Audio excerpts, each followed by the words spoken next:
Welcome back to TFB. It's the Fantasy Backpack where we try to carry people to championships. Now, I just got finished watching Thursday Night Football, and if you follow me on YouTube or Twitter, if you don't, make sure you do. Go follow me on Twitter, it's at Fantasy Backpack, or on YouTube, it's The Fantasy Backpack, where I go and break down certain videos of certain things I think are necessary, and I, for instance, previewed the Thursday Night Football game, what I thought was going to go, what was going to happen, who you should sit, who you should start, and the best way the teams are going to try to attack each other. Tonight, I was wrong. I think I've been wrong for the last 3 weeks when it comes to Thursday Night Football, because nothing is the same. Nothing makes sense on Thursday Night Football. Could you tell me why San Francisco was able to destroy the Raiders the way they were? Okay. Could you tell me why Pittsburgh just put up 50-some-odd points against one of the better defenses in the league? I have no clue. The NFL this year, I tell everyone that will listen, the NFL is becoming college football. And for people who analyze games, for people who go through games, for people who try to anticipate games, it's harder this year than it ever has been, because this is the biggest transition we've seen in the NFL in terms of just offense and scheming and coaches going different directions. So this is the hardest year to anticipate, just try to guess along with the coaches. If you meet someone that told you they saw what Pittsburgh did to Carolina tonight, saw it coming, then you shouldn't listen to them anymore, because any real person that looks at the numbers, looks at the team, went over the numbers, knows the history of the teams, knows that this is just a random of all randomness. And if you said you knew this or could tell it was going to happen,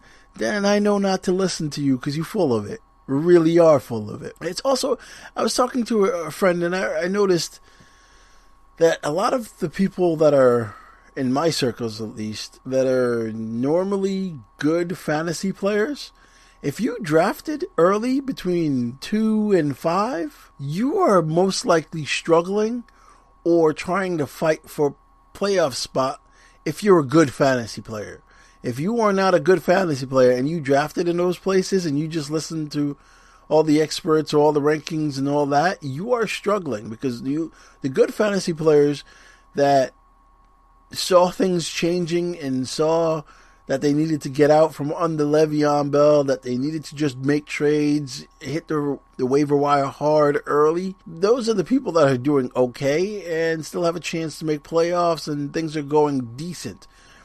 The people who are normally bad, atrocious at fantasy football, they're having their year.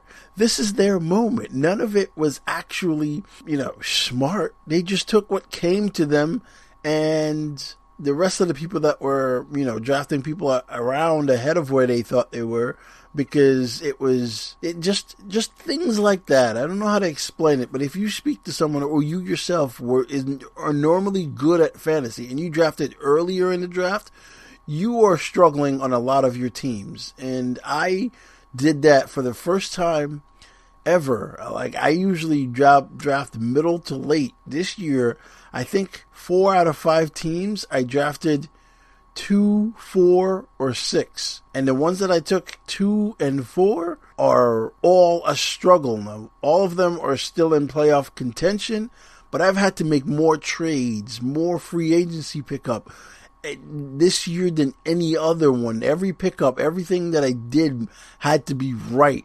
Tyler Boyd pickups, the hitting Ridley when he was going off, stuff like that. So, thanks for joining the show.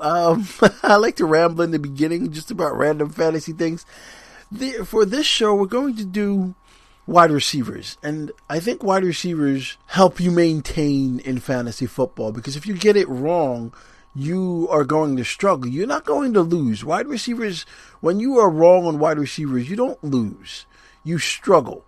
When you are wrong on running backs in fantasy football, you lose. There is no middle ground there. If you are right on a running back, or the running backs are hitting for you at the time, you win. There's a reason most of the people with Gurley, Johnson, the last 2 and 3 years, win their championships. If you hit on those running backs, you win leagues. But if you don't hit on your wide receivers, it's just okay. You just got to try to play matchups, play the best guys, learn when to get in, get out, stuff like that. The running backs are where it is, but running backs, you just start what you have. Most teams start 2. So it's like, okay, you start your best 2 and you really don't deal with it. If you have multiples, that's when you have to ask sit-start questions, but that's rare that you don't have at least 2 that you're okay with starting, or more than 2. You might have lucked in. If you're that guy, well, congratulations. So these shows, I think I'm going to do 4 of these shows as I see going forward. And these shows are late. Next week, I plan on doing these much, much, much earlier. I was having a hard time deciding what I was going to do.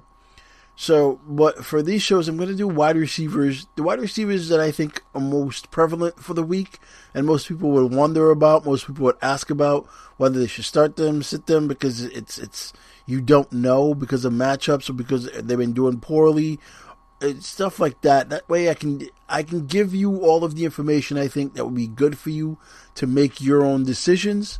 I'm going to tell you what I think. But at least you get all the information. It's not just, or you see the guy that's playing and he has a 31 in red next to his name, or he has a 4 in green next to his name, so you think the matchup was okay, and then he comes out and he's not okay, or he is okay and he shouldn't have been. So I want to give you wide receivers that are popular, semi-popular, more after second round type receivers, because those are where the big decisions are made. So, you know what? Let's just get right into it. You've listened to me long enough. Let's get right into what you came here for. So, the first wide receiver I want to talk about, or on the list, is Kenny Golladay. Now, when Tate was traded, a lot of people came to me, okay, that means Galladay's going to take off now. He's going to go crazy. And if you are on, or you saw my YouTube page videos last week, he was my number 1 don't start. Like 4 wide receivers I think you should sit, because he just isn't getting the offensive love from Stafford. And I think we need to realize at this point that Stafford just isn't the same. Whatever changes happen in the offseason, I don't know, but he is not the same, and he is the main reason why most of the Lions are struggling. I mean, he's not passing the ball as much, so I'm guessing the OC and the coach are like, we don't need you to or want you to.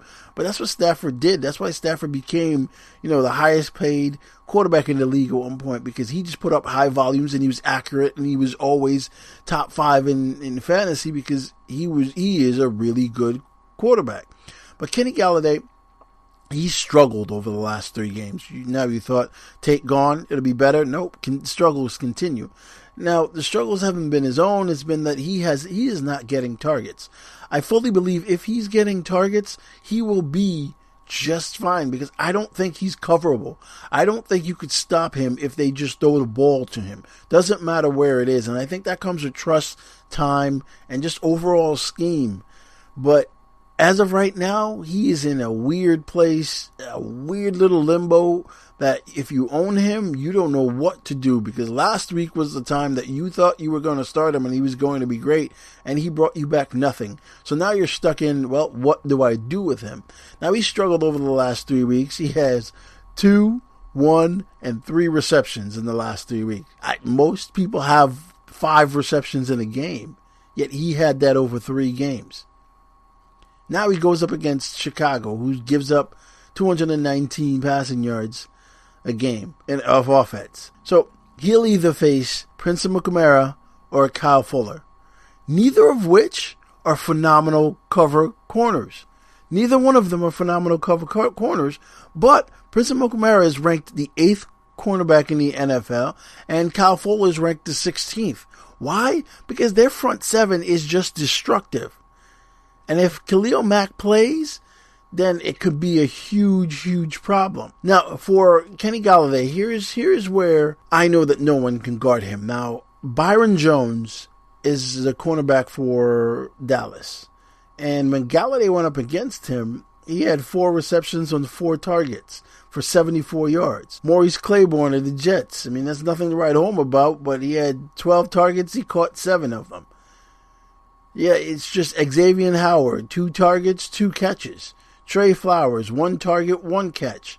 And Trey Waynes, 3 targets, 4 catches. These are good cornerbacks. But the problem is he's not getting the targets, so he's catching the ball at a good rate, but he's not, without targets, you can't catch the ball. Now, here's the thing. I don't think you should sit him. I think you should play Kenny Galladay, because I think he's going to average out. I think this week they get him more targets, but not just get him more targets. I think they find a way just to give Stafford more time to pass the ball, because they're not going to be able to run the ball against Chicago, really, especially Khalil Mack looking like he's coming back. So they're going to have to find a way to get him more targets. Now, Amukamara and Kyle Fuller, when you are actually passing against them on the outside, they give up a crap load of yards and points. But the thing is, most people don't have the time to go up on the outside. So I think this week, you start Kenny Galladay. You keep him in your lineup and you ride with him, because you rode with him this long. You keep him in your lineup and you ride with him. Why? Because he plays Chicago again in 2 weeks. If he does nothing now, you might as well trade him. You might as well sit him down for a very long time, because you are not going to get anything out of him. I think he plays Chicago, Minnesota, Chicago. If you can't get anything out of him right now, where I think they're going to give him more targets, you might as well sit him. And you might as well look for a trade partner. The name still has cachet. So just trade him, just get rid of him, because you are never going to feel comfortable starting him, and their schedule is one that nobody wants a part of. Now, the next receiver on this list is the senior citizen of the league. Well, the senior citizen of the wide receiver core. But one of the best, most polished receiver of our time, and that's Larry Fitz. Larry Fitz has had some sort of resurgence the last 3 weeks. And this is the thing, when you see the second half starts to hit, you'll see a lot of things start changing. A lot of defenses will start playing better. A lot of offensive lines will start playing better, because they've grown, because they've gotten more to mesh. And just things will start changing.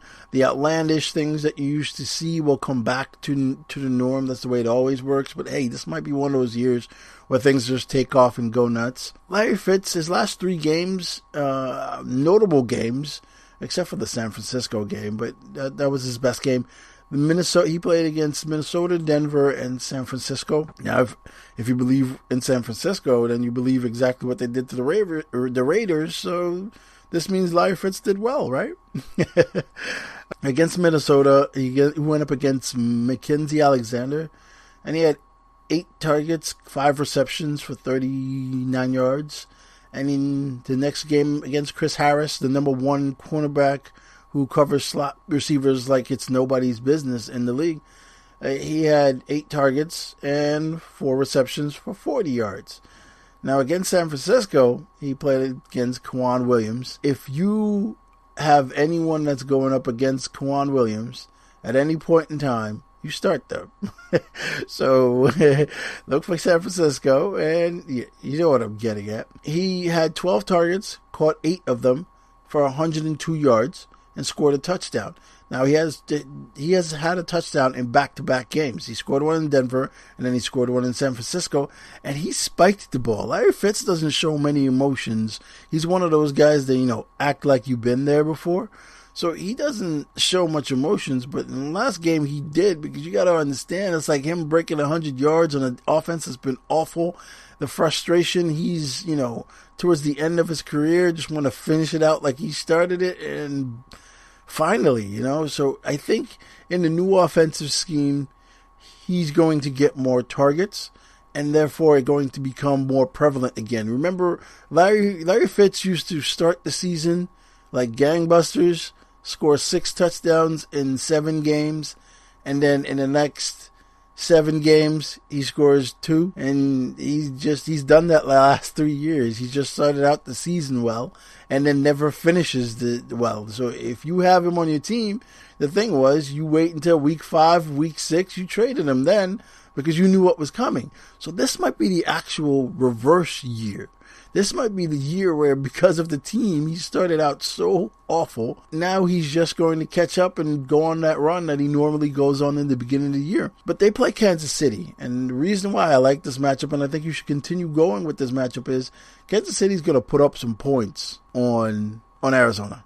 Kansas City puts up points against everyone. But his matchup, his most likely cornerback matchups that covers the slot on Kansas City is Kendall Fuller. Now, Kendall Fuller is a decent cornerback, but he'll shut down average guys. He'll shut down, let's say, the Tyler Boyd. Well, I can't say Tyler Boyd because he's gone nuts, but realize Tyler Boyd is matchup based. If Tyler Boyd's going up against a good cornerback, he'll go nuts. If he's not, then he's still average. He's had a good year, but a lot of the slot guys are matchup based. Think about it, right? Thielen was on this 100-yard pace, catching Calvin Johnson and going nuts. And the one game that Diggs misses, Thielen all of a sudden can't get past 50 yards, scores a touchdown, but he can't do what he normally does because now teams are like, okay, we could focus on you because Diggs isn't here to take away the attention. So instead of just giving you the normal slot guy, cornerback all the time, let's bring one of these outside guys in at times. You're going to have to go outside sometimes. So now he's mixing it up instead of spending 80% of his time in the slot where he's just killing matchups. And if you see when he scores a touchdown or when he goes off crazy, it's usually a terrible nickel corner that he's going against.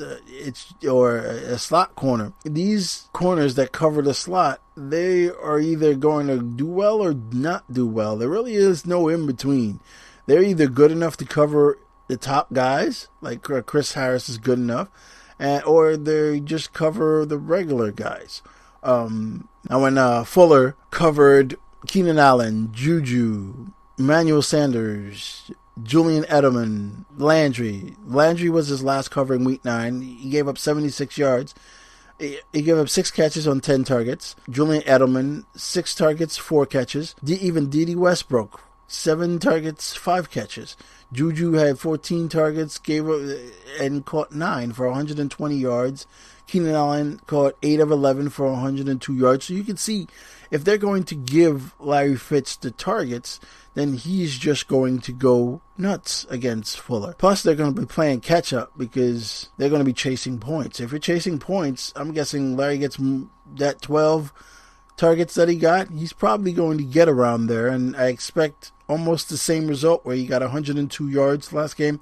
I expect him to get maybe 80 to 100 yards and possibly score a touchdown. So that's what I expect from Fitzgerald. I mean, even though he's been bad, he still gets 23% of the targets in his team's offense. I usually consider 25 the number I would like to get to consider a guy a must start or someone that you must play, and he's still getting 23, which is ranked 19th in the NFL. So Larry is a definite put in your lineup, see how it goes, see if he can continue exactly what he's been doing. I anticipate that he will. The next guy I don't think is going to do it. Now, the next guy up is a guy I would probably completely recommend that you sit. It's T.Y. Hilton. Now, T.Y. Hilton has been decent, not great, decent. He's one of my players that I think if you trade for him could help you win your league. But right now, he's in a holding pattern coming back from his injury. Then they had their bye. Then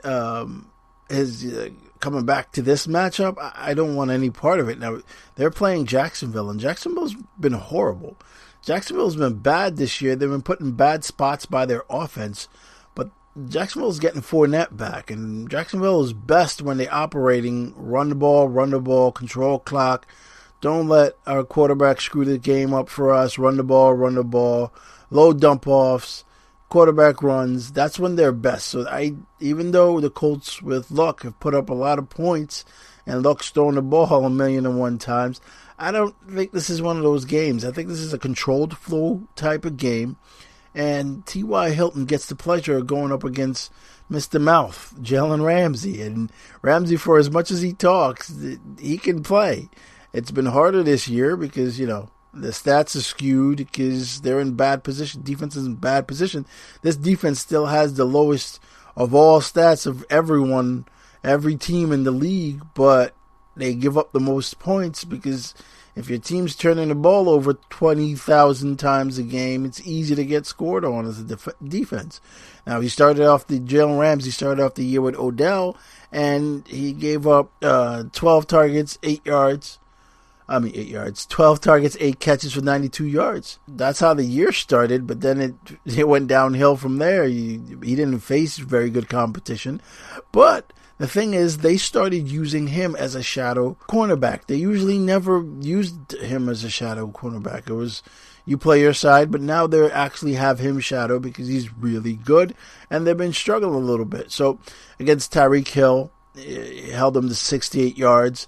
DeAndre held him to 61 yards. Alshon Jeffrey held him to 74 yards. And this is because teams are using the check down method. They're getting more opportunities on offense, which is tough for the defense. But I think coming out, this defense is a chin check time because they have to win this game. If they don't win this game, they're in trouble. They may not make the playoffs. So I think Jacksonville coming out of this bye is going to run the ball, control the clock, just play lockdown defense. So it's hard to recommend T.Y., who, to tell you the truth, hasn't had explosive days. He, against Houston in week 4, is his most yards of the year. He had 115 yards, but I was on 6 targets. He caught 4 of them. This is the kind of number we expect from T.Y., but that's what we haven't gotten now. The rest of the times against Buffalo, he was 4 for 4, had 25 yards, but he caught 2 touchdowns, so that saved his fantasy day. And then against Oakland, where we guess they didn't need him to play as much, but his snap share did increase in the Oakland game. So that tells me coming out of this bye, he's going to be fully ready to go. At his normal snap share was around 90, 91 to 100%. And those in week 4 and 7, he was at 50 in the 50s. Against Oakland, he was 81% snap share and ran 30 routes like he normally would. He usually runs between 35 to 40 routes and had 5 targets against Oakland and caught only 1 for 34 yards. But that 34 yards is indicative of what he's going to do in the future, because this is what we expect from T.Y. Hilton combined with Luck. We expect big plays. We expect them to catch 15-yard passes and then make it into 45, 50 yards. We expect Luck to, at some point, start opening up and throwing it more than 20 yards down the field, which T.Y. then becomes a huge asset in fantasy when they go back to that route. But this week, I don't think you want to start him against Jalen Ramsey and Jacksonville, because they're going to come out with something to prove. They have to come out with something to prove. They don't make the playoffs, and I don't think you want to know that team that could have been in the Super Bowl, could have won the Super Bowl, but now you're not going back to the playoffs, especially with a defense as theirs, and you decided to extend a terrible quarterback. Bortles is the worst quarterback in the league, and you decide to give him an extension. Okay, that's fine, but I don't think this is the week to start T.Y. Jacksonville has been bad at getting pressure on the quarterback, but I think that changes. Now, here's the kicker, though. The Colts' offensive line has turned into one of the better offensive lines the last 3 weeks. Is Jacksonville? This is a game I can't call, and I'd rather stay away from it, because I could see if Jacksonville goes back to form and they don't turn the ball over, this is a low-scoring game in which the Colts don't have to chase points, But if they can't get to Luck and they're just having him sling it, then this could be a T.Y. game, but I see the likelihood of that happening more on the negative side than being a positive side. So I would stay away from T.Y. this week. I mean, Jalen Ramsey, for as bad as they are, is still the 12th ranked cornerback in the league. So, T.Y., big stay away this week. You know what? Let's keep it going. I'm enjoying this. See, because this is what I would want to have if I'm doing my fantasy team and my matchups earlier on when I used to, like 4 years ago, when I used to just want to know, like, okay, should I play this guy or not? And just don't tell me that the team he's playing is bad at pass defense. Not everyone scores against certain teams. Is he going to be the guy? This allows me to know.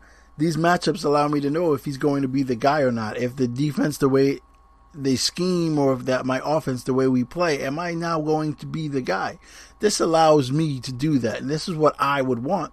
So going forward, I'm going to do more of these. I think I'm going to do the entire list of like relevant wide receivers and where I think they stack up in terms of matchups, who cornerbacks I would avoid, stuff like that. But that's coming next week. I started way late this week, so I'm just giving you a preview of what I would want to do going forward, just to list maybe a part 1 and a part 2, so the podcast isn't 3 hours, but just a list of who's facing off against who's dangerous here, so let's just keep it going. Let's keep it going. The next guy I've been asked about a lot, because everyone knows how much I love him.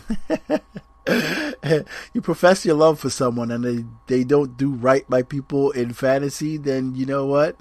Something's wrong with your heart, because you loving the wrong people. It's when you tell people to do certain things, or people ask, or the people that I advise, when I tell them to do certain things and I'm watching the games and it's not going the way I thought it would, or it's not scripting out the way I thought it should, it really does. It hurts your heart, man, because you're like, dang. It's just, you feel bad. And you're right. I'm right more often than I am wrong. And that's really all you can hope for in this game, since you're not in, meetings and rooms where they scheme and go over everything for the game the next day. That's what you want. You want to be right more often than you're wrong. But the wrong always stands out, because that's the way life works. You remember the bad things more than the good things. So, whatever. Let's keep it going. The next guy I think is the most unluckiest guy this year in fantasy football, and it's Corey Davis. I thought Corey Davis is primed for a year, but he is just having one of those years where he can't catch a break. And I know what you're thinking. He hasn't done anything. Yeah, that is very true. But I go over these matchups every week, and I know who the top guys are. I know who the top cornerbacks are. And the matchups, I'm like, okay, what are the tendencies? How many times do they like to throw? How many times do they like to run per game? Is the offense going to be able to sustain my guy going forward? That's what I have to go through when I see matchups against a certain receiver that I'm trying to play, that I'm trying to use for daily, etc. And Corey Davis has been that one guy where I've had to go over everything in order to try to clear him, in order to try to say it's okay, in order to say it's going to be okay. But when Mariota only has like one arm and he could only feel and can't feel the other one, it's been a no for me. But I've picked him up in every league, because going forward after this week, I expect him to end the season just with an absolute bang. I mean, he is just unlucky this year simply because the cornerbacks he's faced. It's the way it works is this: if a guy is purely right side, left side, most guys in the NFL are not just right side, left side anymore. They rotate. The slot guy is usually the guy that plays the most at his position, because he usually has a skill set to play the slot. But the outside guys usually rotate left or right, so that kind of dictates who you get at what point, if the team is the cornerback follow you or not, or if he shadow you. So that's all dependent on the outside guys. Now, if you have a good team, they'll scheme you for it, or they'll just keep him like, we have two good guys, one of you guys are going to win and one of you are going to fail. So this is what I mean by Corey Davis just having bad luck. This week he's going up against Stephon Gilmore. Now Gilmore is a shadow cornerback for New England, and he just goes wherever the better receiver goes, or whatever they decide to take away that week. So the thing about New England is Gilmore may be on the top wide receiver, or he may be on the top tight end, or they may try to scheme him whenever they think the running back is coming out the backfield because he's the best guy. Bill Belichick takes away your best option, so your best option may not be a wide receiver that week, etc. So he's facing Gilmore this week, and since week 2, he's had to face Corey Davis has had to face Kareem Jackson, A.J. Boye, Jalen Mills, Tre'Davious White. Tre'Davious White is my favorite cornerback in the entire league. I'm pretty sure he might be ranked number 1 because the people he's had to face in that Buffalo scheme, in which he is just shadowing the best guy every time, and they can't score. The job he has done is second to none in this league. So having to play him, Tre'Davious White, Brandon Carr, Casey Hayward is another one of my favorites because he's just a beast. So you're playing all these guys, you're not going to get many yards. And then your quarterback was hurt for most of the year, who's starting to play better now. And if you check out the YouTube, you'll see Mariota is in my series of quarterbacks that I think can have, can be in the top 5 this week. But this is where it hurts, though. You got to play Jalen Rams, who's played, the likes of Jalen Rams. You got to play Stephon Gilmore, who's, had the likes of DeAndre Hopkins, Sammy Watkins, Devontae Adams. DeAndre Watkins had 71 yards against him. Devontae Adams had 30 yards because at some point they started scheming Devontae away from him, putting him in the slot. And then when they would play zone, then they would always go to Devontae, so he did well and scored a touchdown. But when he was against Gilmore, he wasn't doing anything. So that's what the problem is for Corey Davis. Now, if they keep him on him, it's going to be a problem for him going forward this week. Even though he's trending up, he had 56 yards his last game, 10 targets, 6 catches. Against Casey Hayward the week before, he had 7 targets, three catches, but he had 3 red zone targets, which is huge. The last 2 weeks he's had 5 red zone targets. This one is a little bit of a, hey, if you have nothing better to play in your flex, you play Corey Davis. Because here's the thing, New England away from Foxborough stinks in terms of playing defense. They really are bad. They give up 309 10 yards of offense on the road to opposing teams. They are just a different team at Foxborough than they are at home. And they have the 3rd least amount of sacks on the year. That's higher than the Raiders and the Giants. So they don't get pressure on the QB. So with them not getting pressure, then Davis can get open more. I don't care what kind of cornerback you are. If your front 7 or the front 4 aren't bringing pressure, you can't cover for very long. It's very hard to cover for a very long time. So that went into my thinking as to why I think Mariota can be a top 5 quarterback this week. But he doesn't necessarily have to use Corey Davis. I think Lewis is going to go nuts. They have Tajay Sharp. They have a bunch of guys that can just, progress the offense little by little, getting them yards.